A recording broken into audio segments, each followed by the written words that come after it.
आगे बढ़ेंगे। आम इंतखाबात में करारी शिकस्त के बाद कांग्रेस में खलबली मची है। राहुल गांधी ने CWC में इस्तीफे की पेशकश करके सबको हैरान कर दिया। राहुल अपने मौक़िफ़ पर कायम हैं। इस दौरान मीटिंग का भी सिलसिला जारी है। कांग्रेस के कई लीडरान राहुल गांधी से मुलाकात कर रहे हैं और इन्हें समझाने बुझाने और मनाने की कोशिशें भी कर रहे हैं। वहीं ज़राए के हवाले से ऐसी खबर भी आ रही है कि राहुल गांधी अपने इस्तीफे के फैसले पर अड़े हुए हैं और पार्टी को मुतबादिल तलाश करने के लिए कह रहे हैं। इस बीच अदाकार व सियासतदान रजनीकांत ने जहां एक तरफ पीएम मोदी की तारीफ की तो उन्होंने राहुल गांधी के इस्तीफे पर भी बयान दिया है। उन्होंने राहुल गांधी को इस्तीफा नहीं देना चाहिए ऐसा कहा। राहुल गांधी को साबित करना चाहिए कि वो काम कर सकते हैं। इन्होंने मजीद कहा कि जमहूरियत में अपोजिशन को मजबूत होना चाहिए।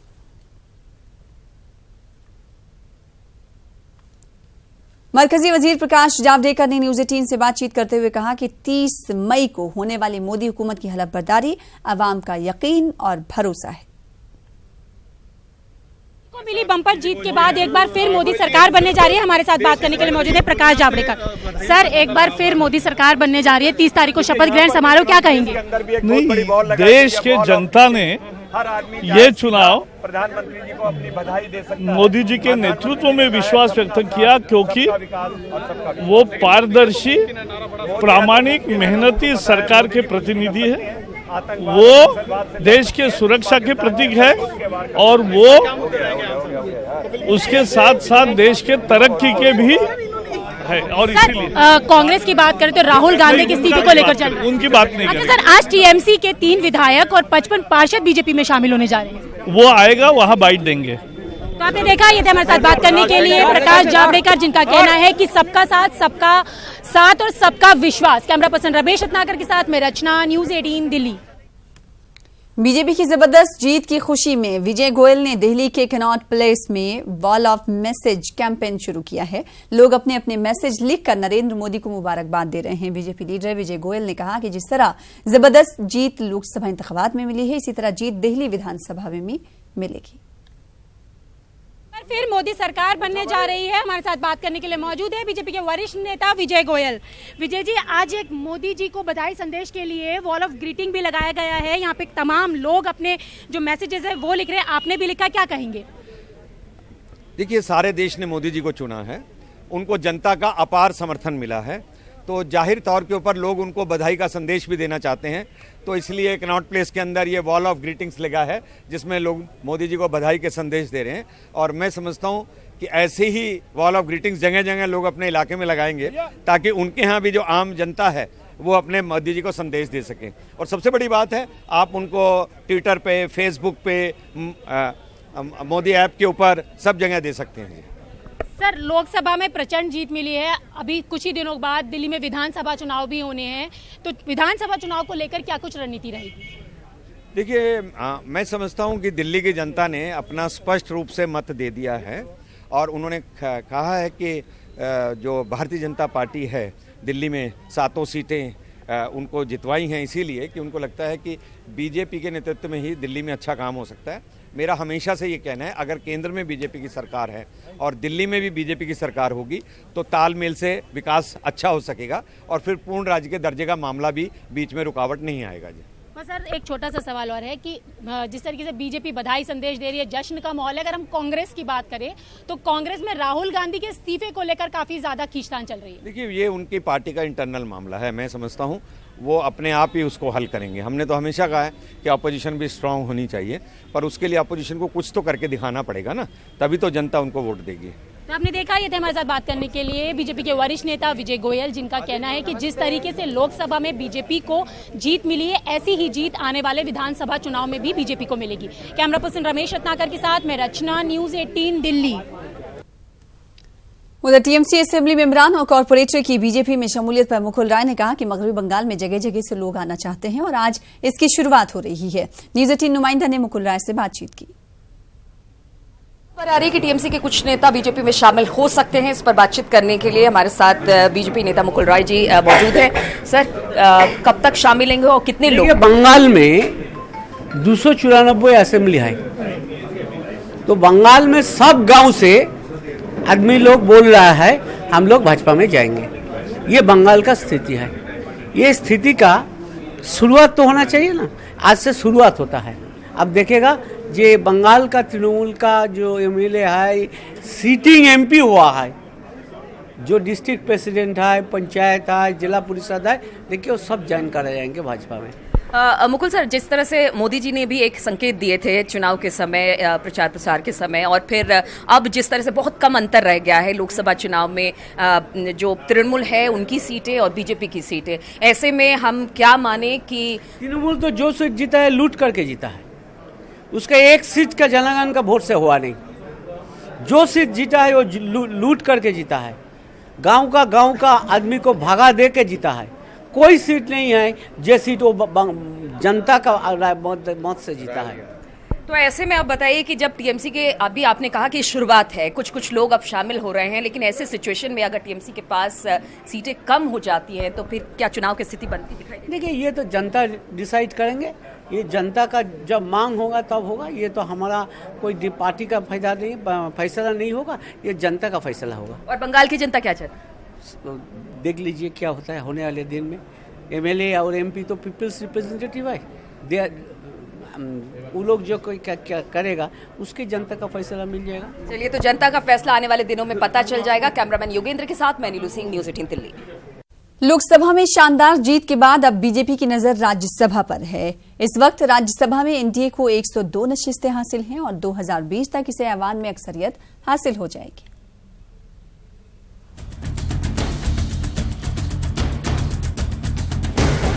आम इंतखाबात में शानदार कामयाबी के बाद अब बीजेपी की निगाहें राज्यसभा पर टिकी हुई है। इस वक्त राज्यसभा में एनडीए के 102 अरकान हैं और इम्कान है कि 2020 में इसे ऐवान बाला में भी अक्सरियत हासिल हो जाएगी। रवां साल राज्यसभा की 10 जबकि 2020 में 72 सीटें खाली होंगी। 72 में 55 सीटें अप्रैल में खाली होंगी। आइंदा बरस नवंबर में राज्यसभा की 11 सीटें खाली होंगी, उनमें 10 उत्तर प्रदेश में खाली होंगी। एनडीए को उम्मीद है कि 2020 तक वो 123 की आदात को हासिल कर लेगा। उत्तर प्रदेश में 2020 में राज्यसभा की 10 नशिस्तें खाली हो रही है और बीजेपी को उम्मीद है कि उनमें से 9 सीटें उसको हासिल होंगी। और अगर जेडीयू, एआईएडीएमके और शिवसेना की सीटों को जोड़ दिया जाए तो 2020 तक 123 के जादुई हिंसे को आसानी के साथ पार कर सकती है। इसके अलावा कई और जमातें ऐसी हैं जो इस मामले में एनडीए के साथ जा सकती है, जिसमें टीआरएस, बीजेडी और वाईएसआर कांग्रेस जैसी जमातें शामिल हैं। राज्यसभा में एनडीए की मौजूदा position: BJP 73, AIADMK 13, JDU 6, Akali Dal 3, Shiv Sena 3, नामजद 3 और आरपीआई 1। आने वाले दिनों में कई रियासतों में असेंबली इंतखाबात हैं, जिनमें महाराष्ट्र, हरियाणा और झारखंड काफी अहम तस्वुर किए जा रहे हैं। तीनों रियासतों में बीजेपी की हुकूमत है और इन रियासतों में मिलने वाली सीटों पर राज्यसभा की सीटें भी मुनस्सिर करेंगी। 123 की आदात को हासिल कर लेने के बाद बीजेपी को अपने एजेंडे को आगे बढ़ाने में मदद मिलेगी। राज्यसभा में कई बिल इल्तिवा में हैं, इन्हें पास कराने में इसे आसानी होगी, जिनमें 3 तलाक bill, motor vehicle act, citizenship, हुसूल अराजी बिल काबिल जिक्र हैं। Bureau report, news 18 Urdu. Rajasthan के चूरू में इंसानी हमदर्दी और फिरका वाराना हम आहंगी की एक ऐसी मिसाल देखने को मिली है।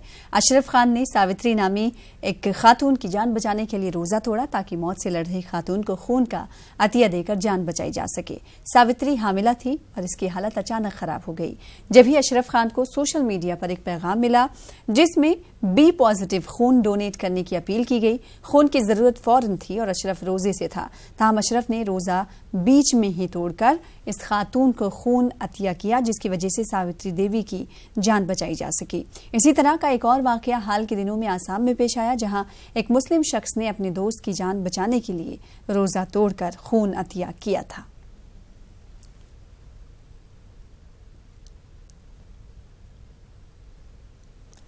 खजूर और रमजान मुबारक का खास ताल्लुक है। पैगंबर इस्लाम ने खजूर को बहुत पसंद किया। इसके कई तिब्बी फवायद भी हैं। रमजान के मुतबर्रिक महीने में खजूर का कसरत से इस्तेमाल किया जाता है। दुकानों पर खजूरों के मुख्तलिफ अक़साम हैं। देखिए हमारे चीफ रिपोर्टर परवेज भट्ट की खास रिपोर्ट।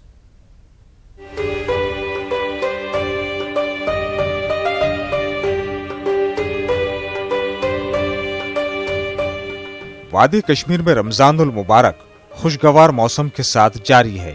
इस दौरान वादी में मजहबी सरगर्मियां उरूज पर हैं और त्योहार जैसा समा देखा जा रहा है।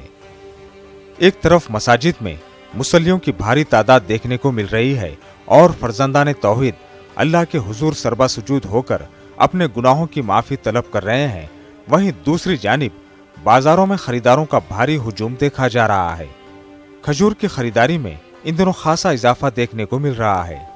लोग इफ्तारी के लिए अलग अलग तरह के खजूर खरीदते नजर आ रहे हैं। खजूर से रोजा खोलने की रिवायत प्यारे नबी सल्लल्लाहु अलैहि वसल्लम के दौर से ही चली आ रही है।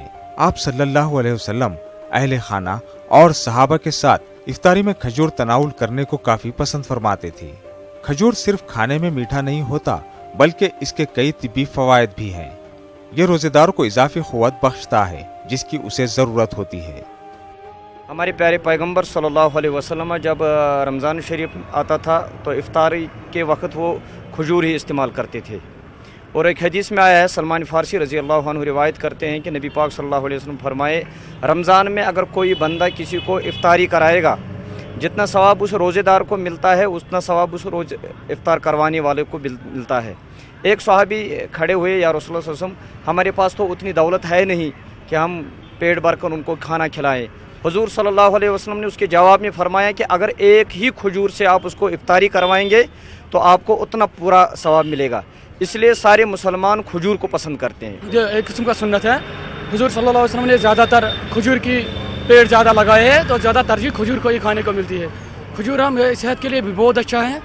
तो खजूर से हम ये एक मिठास भी इसमें है, मिठास की वजह से हम ज़्यादा भी इस्तेमाल कर सकते हैं। इससे सेहत भी अच्छी रहती है। खजूर में बहुत सारे विटामिन पाए जाते हैं, मिनरल्स भी पाए जाते हैं, जो दिन में जो इंसान फाका कशी एक किस्म का रोज़ा फाका भी है, एक किस्म का है, रोज़ा इख्तियार करते हैं तो विटामिन भी लॉस होते हैं, एनर्जी भी बहुत ज़्यादा खर्च होती है। मेरे ख्याल से तो खजूर खाने में बहुत ज़्यादा इंसान जो एनर्जी लॉस होती है रिगेन कर सकता है वो। खजूरों की बढ़ती मांग को मद्देनजर रखकर इस बार यहाँ के दुकानदारों ने सऊदी अरब, ट्यूनिस और ईरान समेत कई अरब ममालिक से खजूर दरामद किए हैं। अजवा खजूर की भी काफी मांग देखी जा रही है। महंगा होने के बावजूद लोग अजवा खजूर खरीद रहे हैं। अल्हम्दुलिल्लाह इस बार तो पिछले साल से भी ज़्यादा डिमांड आई है खजूरों की। इस बार मार्केट में और भी खजूरें आई है, जैसे कि टूनीशिया से आई है, ईरान से आई है। पहले तो सऊदीया की खजूरें आती थी, अब टूनीशिया, ईरान, बाकी कंट्री से भी खजूरें आ रही हैं। अल्हम्दुलिल्लाह इस बार बहुत अच्छी डिमांड है खजूर की। थोड़ा सा फ़र्क पड़ गया क्योंकि जो कि पाकिस्तान की जो ट्रेड बंद होगी उस वजह से भी थोड़ा सा फ़र्क पड़ गया। बाकी अल्हम्दुलिल्लाह हमारा काम अच्छा चल रहा है इस वक्त खजूर। हर साल रमज़ान के महीने में खजूर भारी मिक़दार में इस्तेमाल किए जाते हैं। हुकाम को चाहिए कि खजूरों की कीमतों का मुनासिब तयन किया जाए ताकि ये मुतवस्सित तबके की क़ुव्वत खरीद से बाहर ना हो। साथ ही इसकी काला बाजारी रोकने को यकीनी बनाने के लिए खुसूसी स्क्वाड की तश्कील भी वक्त की अहम जरूरत है। न्यूज़ 18 उर्दू के लिए श्रीनगर से परवेज भट्ट की रिपोर्ट। अमेरिकी सदर डोनाल्ड ट्रंप का कहना है कि वो ना ईरानी हुकूमत के खिलाफ है और ना ईरानी अवाम के, लेकिन वो सिर्फ ये चाहते हैं कि ईरान न्यूक्लियाई हथियार ना बनाए।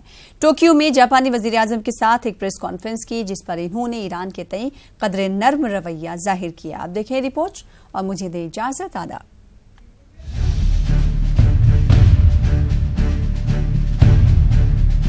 And I have to tell you one other country. I really believe that Iran would like to make a deal. And I think that's very smart of them. And I think that's a possibility to happen also. अमेरिकी सदर Donald Trump इस वक्त Japan के दौरे पर हैं। Japan में Trump ने शिंजो आबे के साथ दो तरफा बातचीत की। जापान में ट्रंप ने कई प्रोग्रामों में हिस्सा लिया। प्रोग्राम में हिस्सा लेने के बाद ट्रंप और आबे ने मुश्तरका प्रेस कॉन्फ्रेंस भी की। ट्रंप ने मीडिया से बात करते हुए अमेरिका और ईरान के बीच जारी कशीदगी पर बात की। ट्रंप ने साफ अल्फाज में कहा कि हम ईरान में किसी भी तरह की कोई तब्दीली नहीं चाहते। ट्रंप ने ये भी कहा कि वो ईरान की हुकूमत या उनकी सरबराही में भी कोई तब्दीली नहीं चाहते। ट्रंप का कहना है कि वो बस ये चाहते हैं कि ईरान न्यूक्लियाई हथियार बनाना छोड़ दे। And I have to tell you one other country. I really believe that Iran would like to make a deal. And I think that's very smart of them. And I think that's a possibility to happen also. And I think Iran has tremendous economic potential. That I think Iran, I know so many people from Iran. These are great people. It has a chance to be a great country with the same leadership. We're not looking for regime change. I just want to make that clear. We're looking for no nuclear weapons. Trump के इस बयान पर Iran के वजीर खारजा जवाद जरीफ ने जवाब दिया। जरीफ ने अमेरिका पर खित्ते में कशीदगी फैलाने का इल्जाम लगाया। जवाद जरीफ ने यह भी कहा कि ईरान कभी भी न्यूक्लियर हथियार नहीं चाहता। ट्रंप ने अपने बयान में ये भी कहा कि ईरान और अमेरिका के बीच डील मुमकिन है। ट्रंप ने इस दौरान ईरानी लोगों की तारीफ भी की। ट्रंप ने कहा कि ईरान की मौजूदा सरबराही में ईरान ऊंचाइयां हासिल कर सकता है और ईरान के पास ऐसा करने की ताकत भी है। जापान में ट्रंप के ईरान के ताल्लुक से बयान से ऐसा तासुर मिलता है जैसे ईरान के तय इनका रवैया नर्म हो रहा है। Bureau report, news 18 Urdu.